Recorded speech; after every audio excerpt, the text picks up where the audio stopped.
On va parler de ce moment où tu ressens ce trop-plein, ce moment où tu regardes autour de toi et tu te dis « j'ai besoin de changement ». Alors tu coupes tes cheveux, tu changes de ville, tu bloques des numéros, tu désinstalles des applis, tu pars en voyage, tu nettoies ton feed sur les réseaux sociaux. Et pendant quelques jours, ça fait du bien. Tu as cette sensation de renouveau, tu respires à nouveau, tu te sens légère et tu dis à tout le monde « ok, là c'est bon, je repars de zéro ». Mais 3 semaines plus tard, le même vide revient, le même schéma, les mêmes doutes, mais juste dans un nouveau décor. Et là, tu te demandes pourquoi est-ce que je me retrouve toujours au même point, peu importe où je vais. Je vais te le dire, parce que le vrai problème, ce n'est pas ta ville, ce n'est pas ton ex, ce n'est pas ta boss et ce n'est même pas ton passé.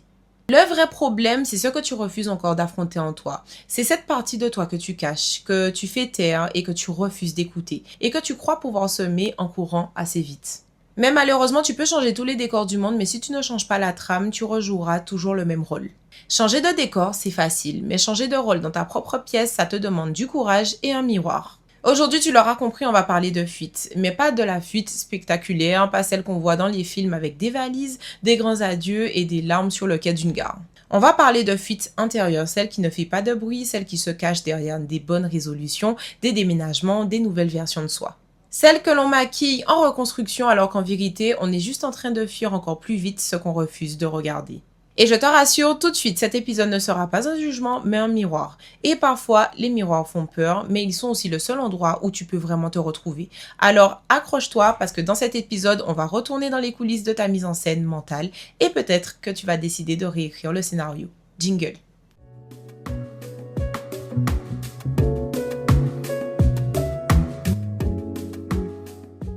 Hello, hello, j'espère que tu vas bien aujourd'hui. Bienvenue dans ce tout nouvel épisode sur la chaîne Your Body Mind, le podcast qui développe ta puissance physique et mentale. Aujourd'hui, on va toucher un point sensible, mais nécessaire. Parce qu'il y a des vérités qui piquent et d'autres qui réveillent. Et celle d'aujourd'hui fait un petit peu les deux. On a tous déjà ressenti cette envie soudaine de tout envoyer balader, changer de pays, de job, d'entourage, couper, fuir, disparaître. Et on appelle ça tout recommencer. Mais parfois, c'est juste un moyen déguisé pour ne pas se rencontrer. Et là, je veux que tu sois honnête avec toi-même. Est-ce que ce nouveau départ que tu planifies n'est pas plutôt une fuite bien emballée dans un papier de bonnes intentions? Parce que oui, parfois changer de décor, c'est vital, mais parfois c'est juste un décor de théâtre et toi, tu continues à rejouer dans la même pièce avec les mêmes blessures, mais juste sous d'autres projecteurs. En psychologie, on appelle ça le coping évitant. C'est ce mécanisme psychologique que ton cerveau met en place pour éviter de ressentir une émotion trop inconfortable. Plutôt que de l'affronter, il te pousse à l'éviter en te donnant l'illusion que l'action égale solution. Mais en réalité, tu fuis un stress interne et non externe. Tu te dis peut-être je quitte ce pays, trop d'énergie négative.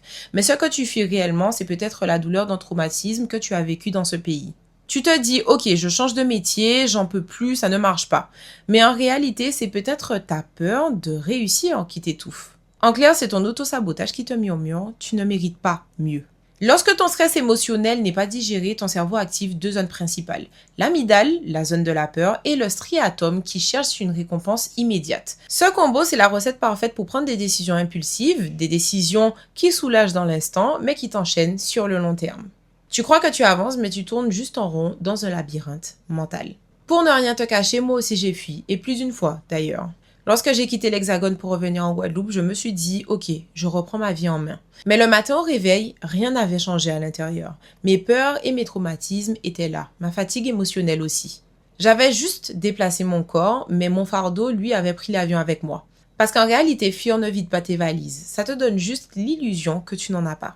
Tu peux courir aussi vite que tu veux, changer de pays, couper les ponts, recommencer 1000 fois, mais tu ne dépasseras jamais quelque chose que tu refuses de regarder en toi. Et souvent, la chose que tu refuses de voir est déjà en train de piloter ta vie en silence. Bon, et si on se faisait une pause maintenant, juste un instant, demande-toi qu'est-ce que j'ai appelé nouveau départ, mais qui était en réalité une fuite bien maquillée. Prends le temps d'y penser parce que dans la suite de l'épisode, on va encore plus loin. On va mettre en lumière ce que tu refuses de voir et crois-moi, une fois que tu le verras, tu ne fuiras plus jamais de la même façon. Tu veux que je te dise quelque chose que peu de gens osent te dire? Ta douleur n'est pas ton ennemi, elle n'est pas là pour te punir, elle est là pour te parler, mais toi, Au lieu de l'écouter, tu fais du bruit, tu t'agites, tu changes de direction, tu remplis ton agenda, tu scrolles, tu bouges, tu fais tout pour ne pas entendre ce qu'elle a à te dire. Et pourtant, si ta douleur était une messagère, et si ce mal-être qui revient à chaque tournant n'était pas une malédiction mais un appel à revenir vers toi. Ce que tu dois comprendre, c'est que ton cerveau est une machine à survie et non à bonheur. Et ce qu'il déteste par-dessus tout, c'est l'inconnu. Il préfère un enfer familier à un paradis incertain. Et c'est ce qu'on appelle la résistance au changement. Une tension intérieure entre ta soif d'évoluer et ton besoin de rester dans ce que tu connais, même si ça te détruit. Ton système nerveux a enregistré tes expériences passées et ton corps, lui, s'en souvient. Mais même quand ta tête a oublié, ton système nerveux continue de réagir comme si tu étais toujours en danger, toujours en manque et toujours pas assez. Et si tu veux un exemple, regarde autour de toi. Tu connais forcément quelqu'un qui quitte une relation compliquée et qui, 6 mois plus tard, se retrouve avec un clone du précédent. Même dynamique, même souffrance, même fin. Pourquoi? Parce que le problème, ce n'est pas l'ex, mais c'est le seuil de tolérance à l'amour que cette personne a intégré. C'est cette croyance inconsciente qui lui dit peut-être « je ne mérite pas d'être aimé autrement ». Et ça, la science en parle. Bruce Lipton explique que 95% de nos comportements viennent du subconscient. Et ce subconscient se construit entre 0 et 7 ans. Donc la majorité de tes schémas viennent de ton enfance. Tu ne fuis pas un job, ni une ville, ni une personne, mais tu fuis peut-être l'absence d'amour que tu n'as pas ressenti ou perçu comme tel en étant petite, la validation que tu as appris à mériter en te suradaptant, la douleur que tu n'as jamais osé pleurer. Et tu sais ce que ton cerveau fait ensuite? Il te rejoue ces scènes encore et encore, pas parce qu'il est cruel, mais parce qu'il croit que c'est ça la norme. Ce que tu refuses d'affronter en toi devient ton GPS émotionnel et tu continues de t'étonner d'atterrir au même endroit. Tu veux des relations différentes, tu veux un nouveau chapitre de vie, alors change la main qui tient le stylo. Et cette main-là, c'est toi qui la dirige quand tu te regardes enfin en face. Je te propose maintenant un mini-exercice introspectif qui consiste à fermer les yeux juste 20 secondes, respire et pense à la dernière chose que tu as voulu fuir. Un lieu, une personne, une ambiance, un projet. Et maintenant, pose-toi cette question sans tricher. Qu'est-ce que tu espérais ne plus jamais ressentir? Le rejet, l'injustice, l'abandon, la peur de ne pas être à la hauteur? Parce que la réponse à cette question est ton point de travail, ton point de départ. Ce n'est pas ce que tu fais en dehors, mais c'est ce que tu refuses d'embrasser à l'intérieur de toi. Et maintenant que tu as mis un mot sur ce que tu évitais, on va parler du plus grand pouvoir que tu puisses t'offrir. Te regarder en face, en vrai, et transformer tout ça. Ce que j'ai appris avec le temps, c'est que le vrai courage, ce n'est pas de tout recommencer, mais c'est de rester assise avec soi, sans musique, sans distraction. Juste toi, face à toi. Et je te préviens, c'est très inconfortable, mais c'est là que tout commence. Ton cerveau est plastique. C'est une matière vivante et le fait qu'il s'adapte s'appelle la neuroplasticité. Ça veut dire que tu peux reprogrammer ton cerveau, reprogrammer tes pensées et recréer des connexions. Mais pour ce faire, ça demande deux choses, de la conscience et de la répétition. Pas juste des grandes décisions prises à 2 heures du mat après un bad mood. Ça demande vraiment plus que ça, des micro-engagements répétés, des moments d'introspection et des choix honnêtes. Il y a eu ce moment où j'ai arrêté de fuir. J'en pouvais plus de courir, de cacher mes larmes derrière des to-do list, de cacher mes peurs derrière des projets, de cacher mes blessures derrière des punchlines. Alors je me suis assise, j'ai pleuré, j'ai écrit, j'ai hurlé même. Mais j'ai arrêté de mentir. Et c'est là que j'ai commencé à guérir. Pas avec des likes, pas avec une nouvelle routine, mais avec une vérité simple. J'étais fatiguée de ne pas me voir et j'avais besoin de me retrouver.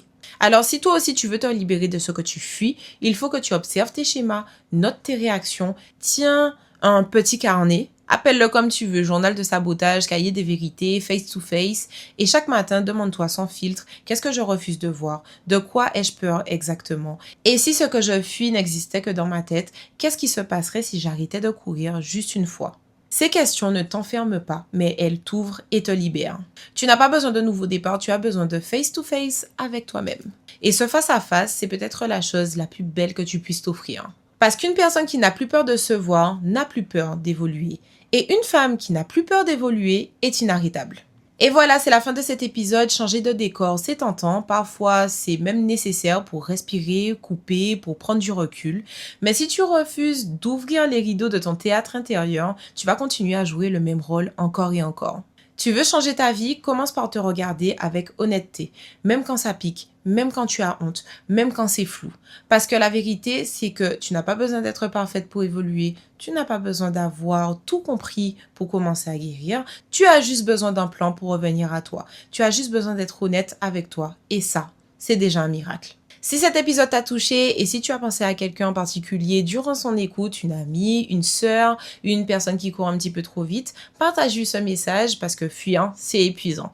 Je te remercie d'avoir suivi l'épisode jusqu'au bout et si tu en veux plus, ne le quitte pas sans t'être abonné pour ne rien rater. D'ici là, prends soin de toi et on se retrouve au prochain épisode. Ciao ciao!